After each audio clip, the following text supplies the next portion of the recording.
नमस्कार, आप देख रहे हैं उत्तराखंड प्राइम। मैं हूं आपके साथ पूजा मोहन पांडे। बुलेटिन की शुरुआत बड़ी अपडेट के साथ करेंगे। उत्तराखंड के मुख्यमंत्री सीएम पुष्कर सिंह धामी ने देहरादून में कई मुद्दों पर विशेष बातचीत की है। अग्निवीर भारतीय सेना को लेकर कहा, अग्निवीर कठोर अनुशासन और प्रशिक्षण से गुजर चुके होते हैं। ये प्रशिक्षण उन्हें शारीरिक रूप से फिट, मानसिक रूप से मजबूत और किसी भी चुनौती का सामना करने के लिए तैयार करता है। मुख्यमंत्री धामी ने यह भी कहा कि सेना के जवान रणनीतिक योजना और त्वरित निर्णय लेने में निपुण होते हैं, सक्षम होते हैं। मुख्यमंत्री धामी ने कॉर्बेट टाइगर रिजर्व पर भी बात की। आपको सुनवाएंगे कि क्या कुछ कहा है सीएम पुष्कर सिंह धामी ने। आज मैं सबसे पहले तो अंतर्राष्ट्रीय टाइगर दिवस की सबको बधाई देता हूँ, शुभकामनाएं देता हूँ। भारत में आदरणीय प्रधानमंत्री श्री नरेंद्र मोदी जी के नेतृत्व में लगातार टाइगरों की संख्या में बढ़ोतरी हो रही है। आज पूरे देश के अंदर 3600 से अधिक टाइगरों की उपस्थिति दर्ज है और उत्तराखंड राज्य में भी 560 टाइगरों की संख्या के साथ राज्य के टॉप 3 राज्यों में उत्तराखंड राज्य इसमें सम्मिलित है। और टाइगरों की सुरक्षा की चुनौतियां बदल रही हैं, इसलिए हमने निर्णय लिया है कि भारतीय सेना में दक्ष, कौशल, हर प्रकार से रणनीतिक रूप से, शारीरिक रूप से, मानसिक रूप से दक्ष जो अग्निवीर अपनी सेवा देकर आएंगे, क्योंकि वो हर स्थिति का सही प्रकार से आकलन और हर चुनौती का सामना करने में दक्ष होंगे।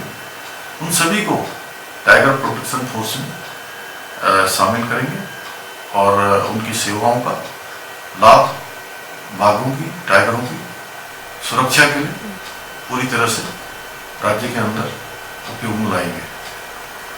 आज अगली अपडेट हरिद्वार से सामने आ रही है, जो कि मंदिरों में सुरक्षा ऑडिट को लेकर के। सुरक्षा ऑडिट को लेकर गाइडलाइंस जारी हुई है और ये गाइडलाइन किसी और ने नहीं बल्कि आईजी ने जनपद प्रभारियों को निर्देश देते हुए दी है।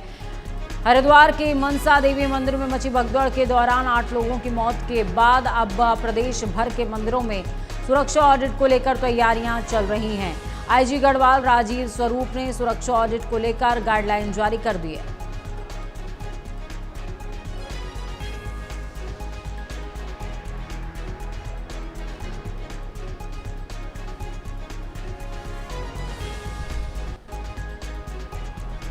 हरिद्वार में मंदिरों में सुरक्षा ऑडिट को लेकर गाइडलाइंस जारी हो गई हैं। आपको बता दें कि मॉब मैनेजमेंट अपने आप में एक बहुत बड़ा टास्क होता है, जिसको ठीक करने के लिए ये गाइडलाइंस जारी हुई हैं।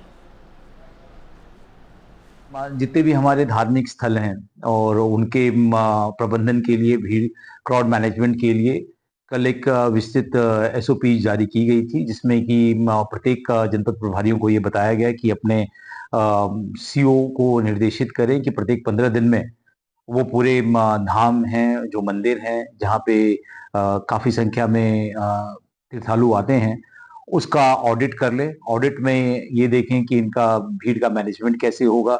साथ साथ यहाँ पर जितनी भी भौतिक सुविधाएं हैं, जैसे बिजली के तार और फायर सेफ्टी नॉर्म्स, इसको भी ऑडिट कर लें। साथ साथ इसको ये भी इंश्योर करें कि अगर कोई अप्रिय घटना जैसे भगदड़ की अगर स्थिति होती है तो कौन से होल्डिंग एरियाज होंगे, उनको भी आइडेंटिफाई कर लें। इनको जनपद प्रभारियों को ये भी निर्देशित किया गया कि अपने डीएम के साथ में समन्वय करके एक पूरी टीम बना के मंदिरों का, धामों का भौतिक निरीक्षण करना सुनिश्चित करें और इसकी आख्या जो है प्रत्येक 15 दिन में रेंज कार्यालय को।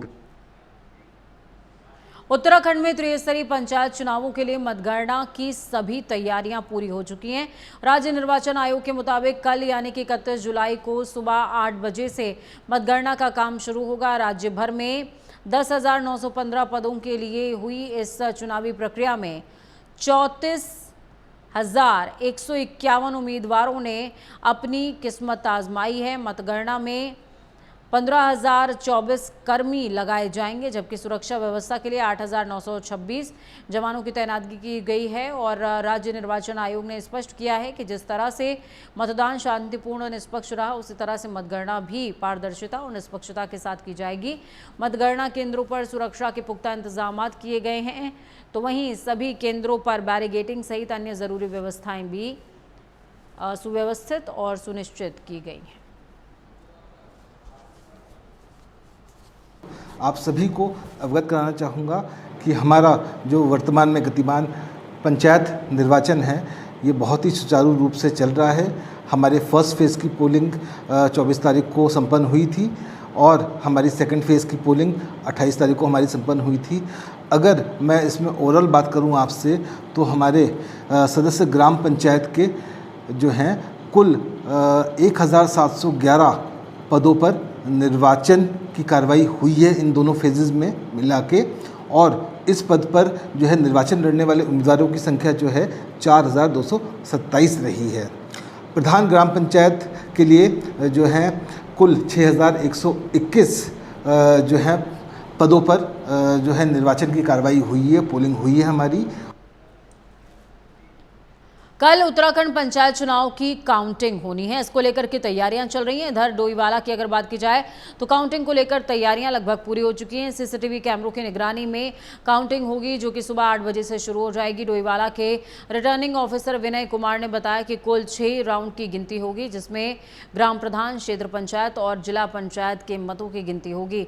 डिग्री कॉलेज के साइंस भवन में 4 हॉल में काउंटिंग की जाएगी।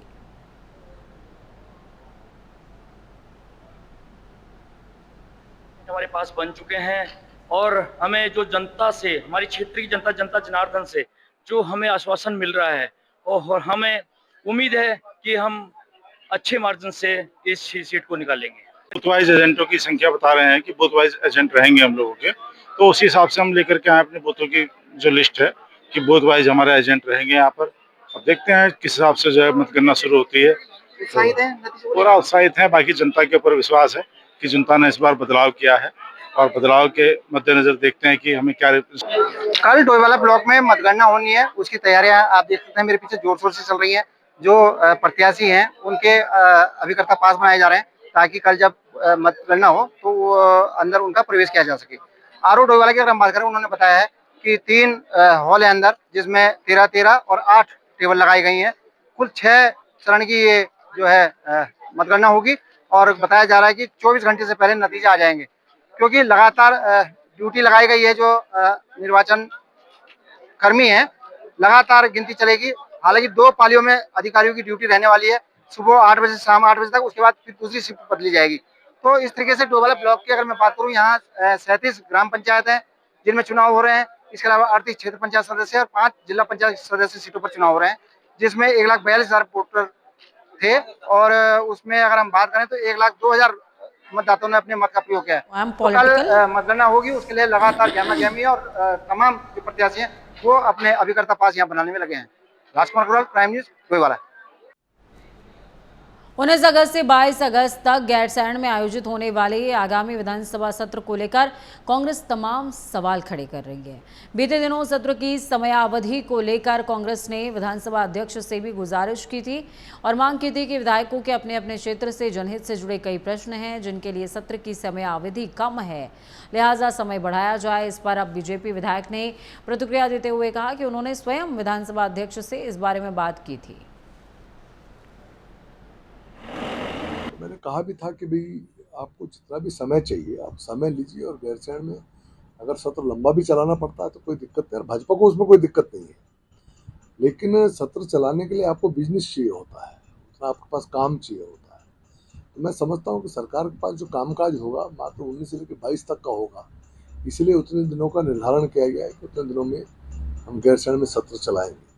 बाकी वहाँ कार्यमंत्रणा समिति की समस्या में बैठक होती है, आवश्यकता अनुसार उसके बाद बिजनेस तय होता है। अगर आवश्यकता पड़ेगी और वो बढ़ाना चाहेंगे तो उसमें भी कहाँ दिक्कत है, कभी भी किया जा सकता है। राज्य के स्टोन क्रशर्स को लेकर लंबे समय से क्षेत्रवासी जनहित याचिकाएं दायर कर रहे हैं। साथ ही सरकार ने भी कई बार उन्हें लेकर कई सख्त निर्देश दिए हैं, लेकिन अब तक ऐसा ऐतिहासिक निर्णय नहीं आया था। उत्तराखंड हाईकोर्ट ने हरिद्वार की गंगा नदी में अवैध खनन संबंधित जनहित याचिकाओं में अवैध रूप से चल रही 48 स्टोन क्रशर्स को तुरंत बंद करने के आदेश दिए। आपको बता दें कि मातृ सदन की जनहित याचिका पर न्यायमूर्ति रविंद्र मैठाणी और न्यायमूर्ति पंकज पुरोहित की खंडपीठ ने अगली सुनवाई 12 सितंबर तक के लिए टाल दी है। अगली तारीख 12 सितंबर तय की है।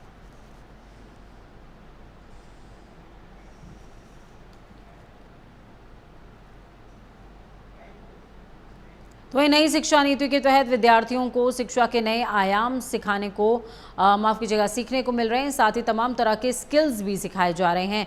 इसी विषय पर बात करते हुए उत्तराखंड माध्यमिक शिक्षा के निदेशक मुकुल सती ने कहा कि नई शिक्षा नीति के माध्यम से विद्यार्थी तमाम कौशल में आज आगे बढ़ रहे हैं। इसके अंतर्गत बाल वाटिकाओं का निर्माण भी किया गया है। देखिए, जो नेशनल एजुकेशन पॉलिसी है 2020, ये हमारे देश के बच्चों के लिए, नौनिहालों के लिए एक बहुत बड़ा एक विषय बन के आया हुआ है। बहुत बड़ा एक सिस्टम उससे डेवलप हो रहा है। इससे बच्चे हैं, हमारे शिक्षक हैं, अधिकारी वर्ग हैं, जो भी है पूरे देश का जो रहने वाला है उससे उसको जो है फ़ायदा होने जा रहा है। जैसे अभी तक क्या था कि हम लोग के बच्चे वोकेशनल एजुकेशन नहीं पढ़ा करते थे, इससे नहीं जुड़ा करते थे। आज की डेट में, और मैं उत्तराखंड की बात करूं, उत्तराखंड में आज की डेट में 531 विद्यालय ऐसे हैं जिसमें कि वोकेशनल एजुकेशन का कोई ना कोई ट्रेड इस समय चल रहा है। उत्तराखंड में केदारनाथ धाम के यात्री एक बार फिर बाधित, आपको बता दें यात्रा एक बार फिर से बाधित हुई है, माफ कीजिएगा। रुद्रप्रयाग जिले की अगर बात करें तो गौरीकुंड और सोनप्रयाग के बीच बीती रात से लगातार हो रही भारी बारिश की वजह से सड़क पर मलबा और बोल्डर आ गए। इसके चलते ये मार्ग पूरी तरीके से बाधित हुआ है। पुलिस अधीक्षक रुद्रप्रयाग अक्षय प्रहलाद कोंडे के अनुसार मनु कटिया और गौरीकुंड के बीच करीबन 50 से 70 मीटर सड़क का हिस्सा पूरी तरह से क्षतिग्रस्त हो गया है। यही नहीं, वैकल्पिक पैदल मार्ग भी पूरी तरह टूट चुका है। हालातों को देखते हुए प्रशासन ने केदारनाथ यात्रा को अगले आदेश तक के लिए स्थगित कर दिया है और यात्रियों से अपील करी है कि वो इन 2-3 दिनों तक किसी भी अन्य धार्मिक स्थल की यात्रा करें, केदारनाथ ना जाएं। वाला रास्ता लगातार 2-3 दिन से जो बारिश हो रही और अगले भी 4-5 दिन तक रुद्रप्रयाग जिले में येलो अलर्ट है, जिसके कारण मुनकटिया क्षेत्र जो है केदारनाथ पैदल रूट के जस्ट पहले वहाँ पे लगभग 50 से 70 मीटर का रोड जो है वो पूर्णतः बाधित हो चुका है। और चूँकि लैंडस्लाइडिंग की मात्रा ज़्यादा है तो हमें आशंका है लगभग 2 से 3 दिन इसमें खुलने में लगेंगे। जो उस पैच का मार्ग है वो चलने लायक भी नहीं है। नॉर्मली हम लोग जब भी इस स्थिति में गाड़ियों को रोक के पैदल मार्ग से यात्री भेजते थे, पर जो पैदल मार्ग अल्टरनेट था वो भी बह जाने के कारण कोई भी मार्ग अभी गौरीकुंड जाने के लिए अवेलेबल नहीं है। तो मेरी सारी यात्रियों से निवेदन है कि अगले 2-3 दिन तक केदारनाथ की तरफ अगर आपकी यात्रा का प्लानिंग हो तो किसी अन्य धार्मिक स्थल की यात्रा पूर्ण कर ले।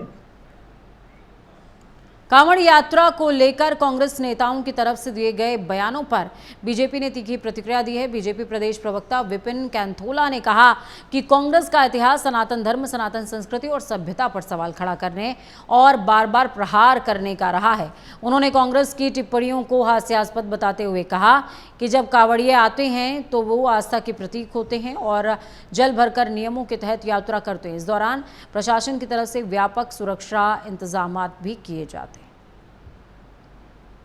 तो देखिए, कांवड़ में आपने देखा होगा कि जिन लोगों ने भी गलत काम किए हैं, जिन लोगों ने भी गलत काम करने का प्रयास किया है, पुलिस ने उन पर कार्रवाई की है, जो देखा भी गया है।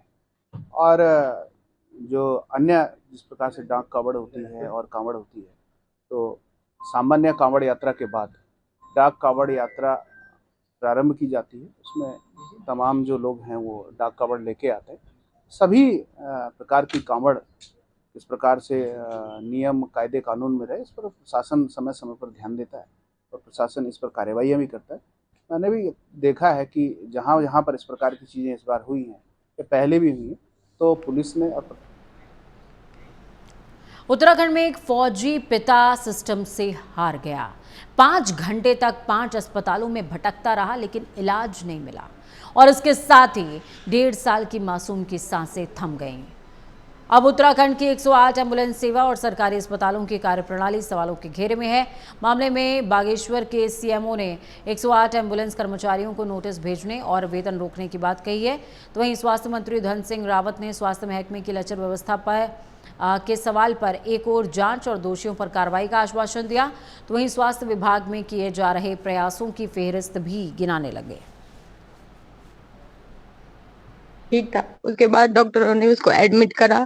एडमिट करने के बाद डॉक्टर उसको चेक करने के लिए आए तो डॉक्टर ने बोला कि बच्चे की हालत बहुत सीरियस है, बच्चे की हालत बहुत सीरियस है, इसे जल्दी से जल्दी आगे ले जाना चाहिए, इसका ट्रीटमेंट आगे ही होगा। तो आप 108 को कॉल करो और 108 को कॉल करने के बाद इसको जल्दी से जल्दी आप आगे के लिए ले जाओ। तो उसके बाद मैं 108 को कॉल करती हूँ। 108 को कॉल करती हूँ, मैं करती हूँ 7 बजे के करीब 108 को मैंने कॉल करा तो 108 का कॉल आया मुझे। उसके बाद तो 108 ने बोला मैम आ रहे हैं हम, अभी 7:30 बजे तक हम आ जाएंगे। तो मैंने कहा चलो ठीक है, टाइम लगता है तो कहीं गए होंगे, कहीं और भी हमारे जैसे होंगे तो उनको वो करने के लिए गए होंगे। तो मैं रुक गई, तो मैंने कहा आएंगे। उसके बाद 7:30 हो गया, 7:30 हुआ। उसके बाद मैं वहां पे जो डॉक्टर थे भूपेंद्र खटियाल, तो मैं उनके पास गई। मैंने कहा सर इतना टाइम हो गया अभी तक एम्बुलेंस। सरहद पर तैनात एक जवान का फर्ज देश के लिए होता है, लेकिन जब उसी का बच्चा इलाज के लिए तरसता रह जाए और पूरा सिस्टम मूक दर्शक बना रह जाए तो ये सिर्फ एक परिवार की नहीं, पूरे तंत्र की हार होती है। शुभांशु अब इस दुनिया में नहीं है, लेकिन उसकी मौत सिस्टम से कई जरूरी सवाल पूछ रही है। भले ही सरकारी रिकॉर्ड में कार्रवाई हो रही हो, नोटिस जारी किए जा रहे हो, लेकिन सवाल ये है क्या उन कागजों में एक पिता के टूटे हुए दिल की आवाज दर्ज हो पाएगी। शुभांशु तो चला गया, लेकिन उसकी मासूम मौत हम सबको झंझोड़ देती है। सिस्टम की नींद अब भी नहीं खुली तो कल शायद कोई और शुभांशु ऐसी लापरवाही का शिकार हो जाए। बहरहाल उत्तराखंड के सिस्टम से आज एक फौजी तो हार गया, लेकिन इसके साथ ही हार गई इंसानियत। कैमरामैन प्रभात कुमार के साथ मैं रजनीश दीक्षित, प्राइम न्यूज, देहरादून। उत्तराखंड राज्य में भले ही भारी बारिश का सिलसिला जारी है और तमाम क्षेत्रों में आपदा जैसी स्थिति बनी हुई है, लेकिन उत्तराखंड चारधाम की यात्रा पर आने वाले श्रद्धालुओं में जोश कम नहीं हो रहा है। दरअसल बारिश का अलर्ट होने के बावजूद भी हर रोज करीबन 14,000 श्रद्धालु चारधाम और हेमकुंड साहिब के दर्शन करने पहुंच रहे हैं।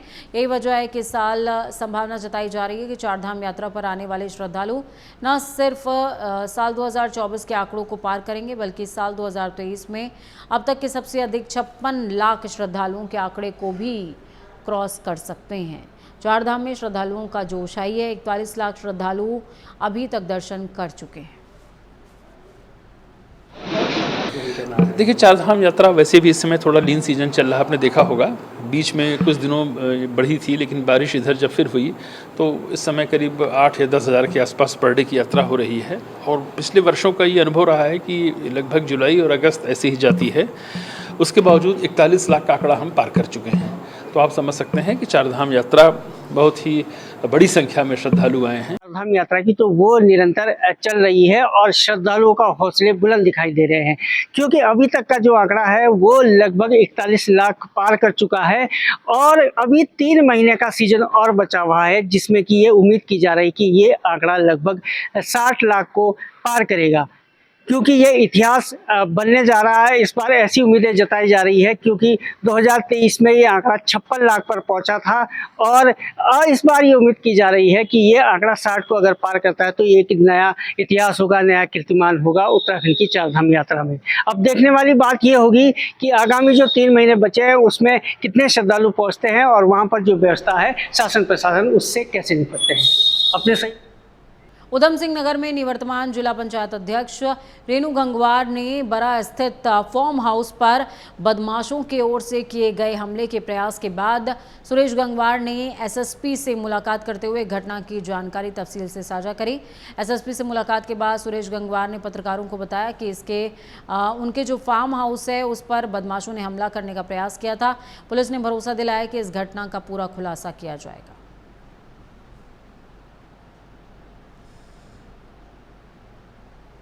पिछले कुछ दिनों से उधम सिंह नगर और आसपास के जनपदों में रात के समय ड्रोन के जरिए चोरी और लूट की घटना होने की अफवाहें फैल रही हैं। उधम सिंह नगर जनपद में ड्रोन से किसी भी प्रकार की चोरी या कोई अन्य घटना नहीं हुई है। ये निराधार और केवल अफवाह मात्र हैं। साथ ही जो व्यक्ति किसी भी उद्देश्य से ड्रोन का प्रयोग करना चाहता है वह कृपया संबंधित थाने से इसकी विधिवत अनुमति प्राप्त कर ले। बिना अनुमति के ड्रोन का प्रयोग करने पर ड्रोन को जब्त किया जाएगा और कानूनी कार्रवाई भी की जाएगी। मुझे ग्रामवासियों से यह कहना है कि रात्रि में गांवों की सुरक्षा के लिए चौकीदारी करने के लिए जो भी कर्मचारी उन्होंने नियुक्त कर रखे हैं उसकी सूचना संबंधित। देखिए, मैंने एसएसपी साहब से कहा कि पुलिस प्रकरण को गंभीरता से नहीं ले रही है। एसएसपी साहब ने पूरा आश्वासन दिया है कि हम शाम तक जो भी प्रकरण है, क्या मामला है, कौन लोग थे, हम शाम तक खुलासा करेंगे। एक व्यक्ति जो रात कार वाला जो कार चला रहा था वो तो रात ही पकड़ लिया था, कार भी पकड़ ली थी और संज्ञान में आया कि 2 लोग शायद थाना पुलवट्टा पुलिस ने बुलाए हैं या बैठे हैं। मेरे उत्तराखंड प्राइम में खबरों का सफर यहीं तक। बुलेटिन के उस पार ताज़ा अपडेट्स के लिए देखते रहिए प्राइम न्यूज़, क्योंकि सच बेहद ज़रूरी है।